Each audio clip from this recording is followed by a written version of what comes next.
Mes chéris, ne vous fiez jamais aux apparences. Surtout quand un homme vous semble tellement innocent, tellement amoureux, et il se victimise pour pouvoir accéder à ta zone de sensibilité. La plupart des hommes se victimisent pour pouvoir te paraître quelqu'un d'innocent, pour pouvoir te paraître un homme qu'on a trompé, un homme qui a le cœur brisé. Et là, tu vas, comme une femme, comme toutes les femmes d'ailleurs, tu vas avoir l'impression qu'il y a des femmes mauvaises qui ne méritent pas certains hommes. Donc, du coup, tu vas jouer au, on peut dire psychologue, tu vas jouer au coach à consoler cet homme-là, alors que c'était tout ce qu'il voulait. Et là, il va en profiter pour te paraître quelqu'un de merveilleux, quelqu'un d'attentionné, quelqu'un, et même si tu n'avais pas l'intention de tomber amoureux de cet homme-là, tu vas tomber amoureuse. Parce que c'est le jeu magique de beaucoup d'hommes. Donc, méfiez-vous des apparences. Méfie-toi de l'homme qui se victimise toujours. Méfie-toi de l'homme qui parle toujours mal aux femmes. Méfie-toi de l'homme qui parle toujours au sens négatif dans toutes les choses qui l'entourent.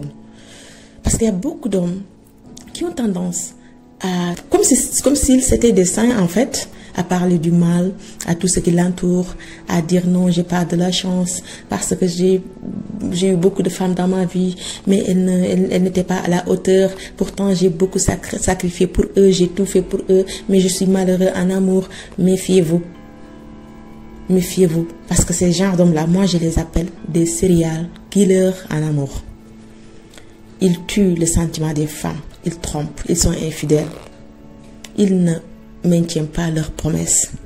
Mais quand il s'agit de te jeter après t'avoir utilisé, ils n'ont pas de vergogne ni de répit. Donc, faites très attention, mesdames. Soyez toujours en phase d'observation, surtout les premiers moments.